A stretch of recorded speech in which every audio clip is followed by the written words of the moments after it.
Good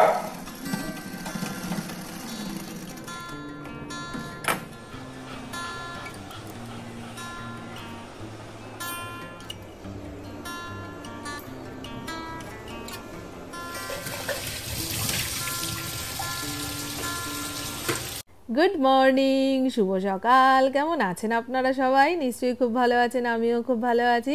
আজ হলো সোমবার, শ্রাবণ মাসের শেষ সোমবার, আর ঘড়ির কাঁটা 7:30 পৌনে 8টার ঘরে। কিন্তু বাইরের রোদটা দেখুন, কেউ বিশ্বাস করবে? এখন সকাল 7টা 7:30 মতো বাজে। ওই দুপুর 2-2:30 যে গনগনে রোদ, সেই রকম রোদ। আজকে গরমটাও ছিল চরম। ভেবেছিলাম অনেক কাজ করব, কিন্তু এত গরমে না শরীর ছেড়ে ছেড়ে দিচ্ছে। সে যাই হোক, গতকাল তো এই চাদরগুলো ধুয়ে কেচে শুকিয়ে নাবিয়ে রেখেছি, গোছানোর সময় পাচ্ছি না। সময় পেলেও ঠিক এনার্জি লাগছে না, মনে হয় কি পাখা চালিয়ে বসেই থাকি। এরকম গরমের দিনে না কাজ করতে অসুবিধাই হয়। চল ফড়িং, নিচে যাই। এই যে আমার ছায়া সঙ্গী, আমি যেখানে যেখানে যাব উনিও সেখানে সেখানে যাবে, না গেলে ধরে নিয়ে যাব।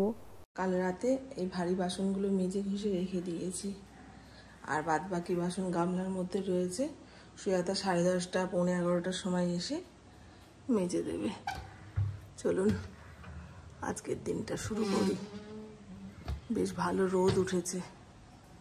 আগে আগে ঘুরলে হবে?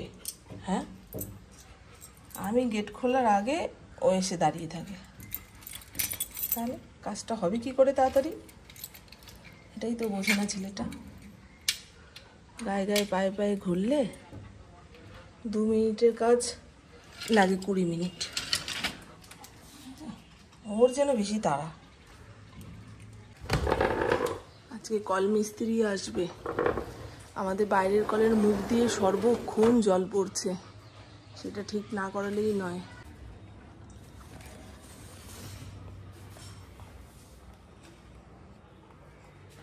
দুই রকম খবরের কাগজ আসে এই সময়, আর আনন্দবাজার পত্রিকা।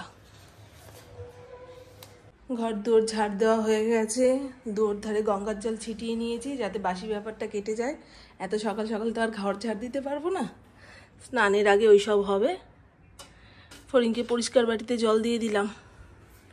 এবারে আমিও বাসি জামা কাপড় ছেড়ে রান্নাটা চাপাই। রান্নাটা হয়ে গেলে না পরের কাজগুলো খুব তাড়াতাড়ি নিশ্চিন্তে হবে। ঠিক আছে? গুড মর্নিং, শুভ সকাল। কেমন আছেন আপনারা সবাই? নিশ্চয়ই খুব ভালো আছেন, আমিও খুব ভালো আছি। আজ হলো সোমবার, শ্রাবণ মাসের শেষ সোমবার। তাই ভাবছি জামা কাপড় তো ছাড়া হয়ে গেছে, আগে ঠাকুর ঘরটা পরিষ্কার করে আসি। আগের বৃহস্পতিবারে ঠাকুর ঘরে যেতে পারিনি, কোনো কাজে কর্মে হাত দিতে পারিনি বলে চতুর্দিক অগোছালো। আর ইন্দ্র তো শুধু পুজো দিয়ে বেরিয়ে যায়, ও কি আর গোছাতে পারে কিংবা পরিষ্কার করতে পারে? তাই ভাবছি এখন পরিষ্কার করে দিয়ে আসি। ইন্দ্র মর্নিং ওয়াক থেকে ফেরার পথে ঠাকুর পুজোর ফুল নিয়ে এসে পুজোয় বসবে। পরিষ্কার পরিচ্ছন্ন জায়গায় পুজো দিতে বসতেও ভালো লাগে আমার। না চারিদিক ছেটানো থাকলে ঠাকুরের দিকে মন আসে না, মনে হয় কতক্ষণে ওই জায়গাটা আগে গোছাবো, তারপরে ঠাকুরের সামনে হাত জোর করে বসবো। সে যাই হোক, চলুন এই গেটটা দিয়ে দিই। ফড়িংয়ের যা বাইরের কাজকর্ম ছিল হয়ে গেছে, এখন সে আমি যেখানে যাব সেখানেই যাবে। পাশের বাড়ির মিস্ত্রিরা কাজে এসছে, সেই দেখে এতক্ষণ ঘ্যাও ঘ্যাও চললো, বুঝলেন? সবে হাফ মাথা ব্যথা করেছে আমার, সারাদিন তো রয়েছে ফুল মাথা চক্কর দেওয়ার জন্য। ওমা চলো, ওরে বাবা রে, ওরে বাবা রে, সকাল থেকে তো ওই খাটাখাটনি করেছে, মা তো বসে বসে দেখেছে। এখন একটুখানি শুয়েছে, মায়ের সহ্য হলো না, ডেকে খুঁজে নিয়ে যাচ্ছে। ওকে নিচের ঘরে রাখলে চেঁচাবে। তবু ঘুমাচ্ছে। রাতে ছেঁড়া ছেঁড়া ঘুম হলো কালকে, জানেন কি? উল্টো পাল্টা চিন্তা করে ঘুমটা মাঝে মধ্যে ভেঙে যাচ্ছিল, আবার আসছিল, আবার ভাঙছিল। টানা ঘুম না হলে সেই ঘুমটাকে ঘুম বলে ধরা যায় না, তাই না? মারাত্মক রোদ উঠেছে। কালকে এই বিছানা পাট কেচে শুকিয়ে এখানেই রেখেছি, ভাঁজ করা হয়নি। ফড়িং ভেবেছে আবার মনে হয় শোবে। এটা মিশো অ্যাপ থেকে অর্ডার দিয়েছিলাম। কালকে রাতে আমি, পুপু, ইন্দ্র 3 জনে বুদ্ধি খাটিয়ে এটাকে সেট করেছি।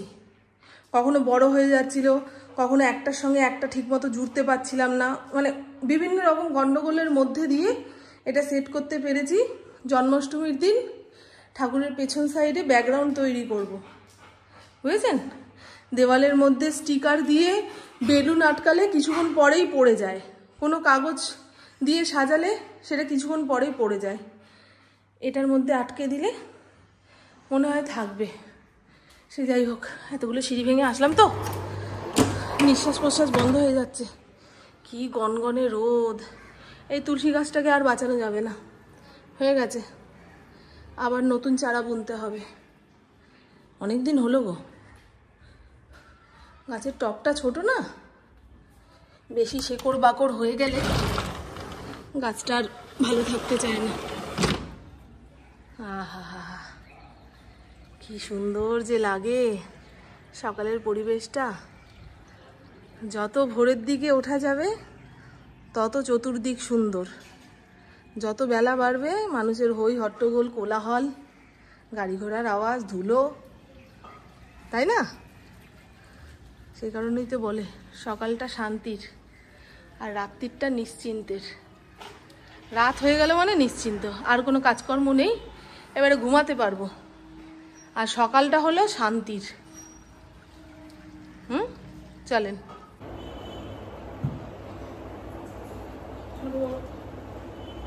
সরো সরো, যাও যাও, কাজ করতে দাও।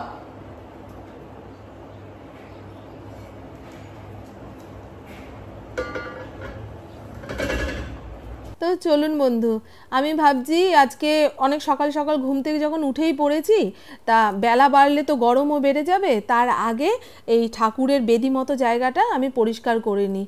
আমাদের প্রতি বছর এই জন্মাষ্টমীর আগে দুখানা ছেলে এসে বাড়ি ঘর দুয়ার, তারপরে এই ঠাকুর ঘরটা পরিষ্কার করে দিয়ে যায়।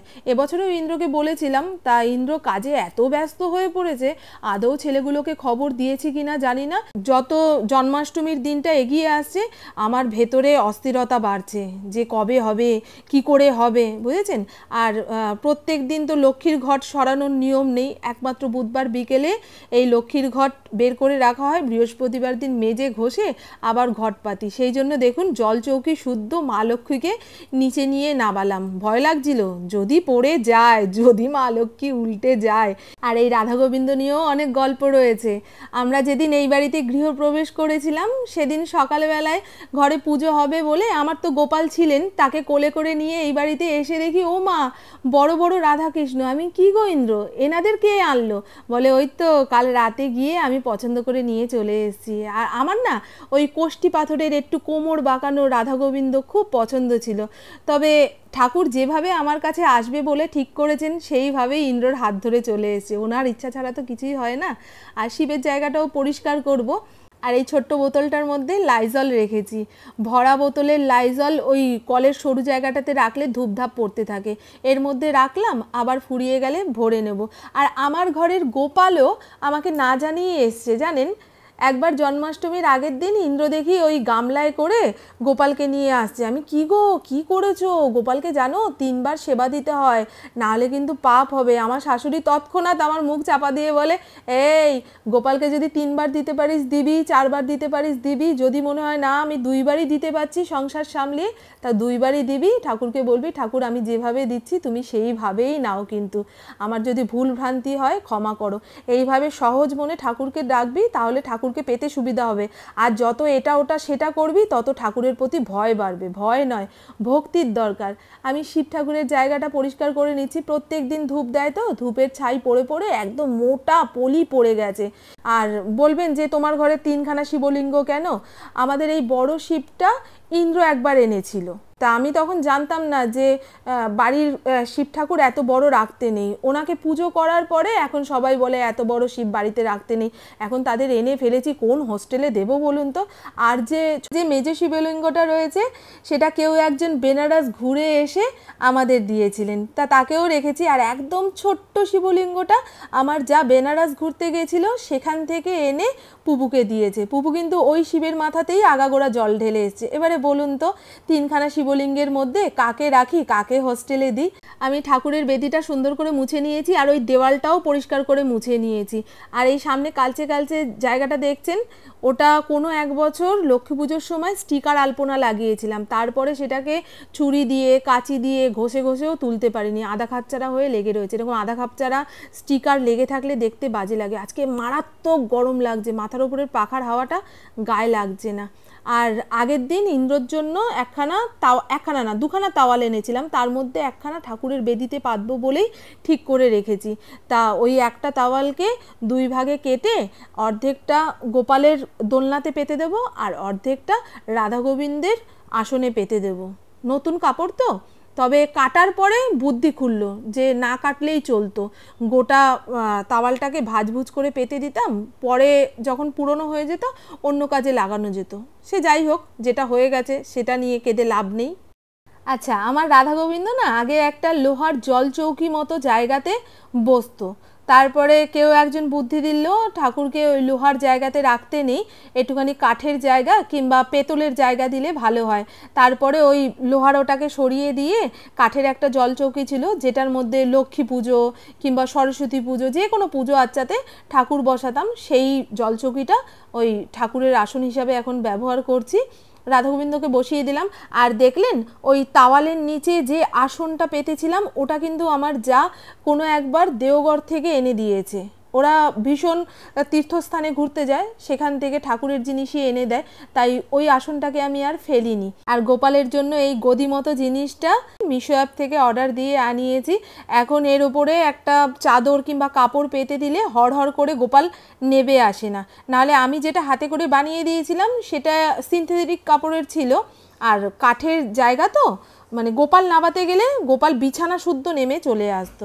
অর্ধেক তাওয়ালটা সুন্দর করে পেতে দিয়েছি এদিক ওদিক গুজে দিয়ে, আর তার উপরে একটা চকচকে কাপড় না পাতলে দেখতে খারাপ লাগে। ঠাকুরের আসনটাকে ঠাকুরের আসন বলে মনে হয় না। আমার মা বানিয়ে দিয়েছিল আমার একটা ব্লাউজ পিস দিয়ে, ঠাকুরের কোল বালিশের কভার, বিছানার কভার আর মাথার বালিশের কভার। আর দেখুন সাইড দিয়ে লাল লেস দিয়ে সুন্দর কুচি কুচি করে দিয়েছে। আমার ফড়িং কি সুন্দরভাবে দেখছে ঠাকুরের গোছ গাছ, ও এ সমস্ত দেখতে খুব ভালোবাসে জানেন তো। ট্যাং ট্যাং, দেখুন তো ঠাকুরের বেদিটা কি সুন্দর দেখতে লাগছে। পরিষ্কার পরিচ্ছন্ন জায়গাতেই ভগবানের বাস, সেই জন্য তো বলে যেখানে সুন্দর সেখানেই ভগবানের বাস। সুন্দর মানে যে জায়গা পরিষ্কার পরিচ্ছন্ন, সে মন বলুন আর ঠাকুরের আসন বলুন। আর আজকে ঠাকুরের বেদিটা পরিষ্কার করে না মনে হয় মাথা থেকে একখানা বড় পাথর নামাতে পারলাম। এরপরে যদি লোকজন এসে বাড়ি পরিষ্কার করে তো করবে, বলবো ওই জায়গাটুকু ছেড়ে দাও, আমার হয়ে গেছে। আর আমি প্রত্যেক বছর গোপালকে জন্মাষ্টমীতে একখানা পেতলের বাসন কিংবা নিজের সাধ্য মতো কিছু উপহার দেওয়ার চেষ্টা করি। যেমন আগের বছরে একটা পেতলের গামলা দিয়েছিলাম, যেটা আমার পুজোর কাজে লাগে। তাই এবছরে ভাবছি রাধা গোবিন্দ তো যুগলে দাঁড়িয়ে স্নান করে জন্মাষ্টমীর দিন, ওই রকম অত বড় পাত্র আমার কাছে নেই। নয় প্লাস্টিকের গামলার মধ্যে রাধা গোবিন্দকে দাঁড় করিয়ে স্নান করাতে হবে, আর না হলে একটা যজ্ঞকুণ্ড রয়েছে তার মধ্যে দাঁড় করিয়ে স্নান করাতে হবে। আমার না ওই যজ্ঞকুণ্ডতে দাঁড় করিয়ে স্নান করানো ব্যাপারটা দেখতে ভালো লাগে না, তাই ভেবেছি বড় একটা পুষ্পপত্র নিয়ে আসবো, যার মধ্যে দুজনকে এক জায়গায় দাঁড় করিয়ে স্নান করাতে পারবো। ঠাকুর ঘরের কাজকর্ম শেষ হলো, 8টার সময় এসছি, ঘড়ির কাঁটা 9:45 ঘরে। জল চলে গেছে, চালটা ধুয়ে রেখে আসলে ভালো হতো। আর আপনারাও বলবেন যাদের যাদের বাড়িতে জন্মাষ্টমীর পুজো হয় তারা কে কিভাবে আয়োজন শুরু করেছেন। এক বিরাট ফেস্টিভ্যাল, তাই না? আমি তো এবছরে অত কিছুর আয়োজন করব না, তবে ঠাকুরকে সাজানো গোছানোর দিকে খুব মনোযোগ দিয়েছি। নাহলে ইন্দ্র সব কিছু এনে হাতের সামনে রেডি করে দেয়, তারপরে লোকজন যখন আসে উনি যে কোথায় বেরিয়ে যায় একার হাতে আমার সম্ভব হয় না। মায়েরও তো বয়স হয়েছে, তার উপরে অসুস্থ, ওই ঠাকুরের ভোগটা রান্না করতে গিয়েই মা কেমন হিমশিম খেয়ে যায়। আরও 5-10টা লোকের ভোগের আয়োজন করতে গেলে তো, আমি যেহেতু অন্নভোগ রান্না করতে পারবো না, আমার দীক্ষা হয়নি, তাই মায়ের হাত থেকেই ভগবান অন্নভোগটা পায়। তা শুধু ভগবানেরটা করতে গিয়েই মায়ের জিভ ঠিপ বেরিয়ে যায়। গরমটাও তো পড়ে জন্মাষ্টমীর দিন, এর উপরে যদি আরও 10 জনকে ডেকে নিমন্ত্রণ করে খাওয়াবো বলে ভাবি, মায়ের উপরে চাপ পড়ে যাবে, জানেন তো। আর এখন তো প্রত্যেকের বাড়িতেই গোপাল পুজো হয়, একই টাইমে একই দিনে। তা নিজের বাড়ির পুজো ছেড়ে কে কার বাড়িতে ভোগ খেতে যেতে পারে। আর আমাদের এই এলাকার নিয়ম কি বলুন তো, যার বাড়ি যে পুজোই হোক না কেন কেউ কারোর বাড়িতে যায় না, কিন্তু পুজোর শেষে প্রসাদ বাড়িতে এসে পৌঁছে দেয়। আমিও আগের বছর থেকে তাই করছি।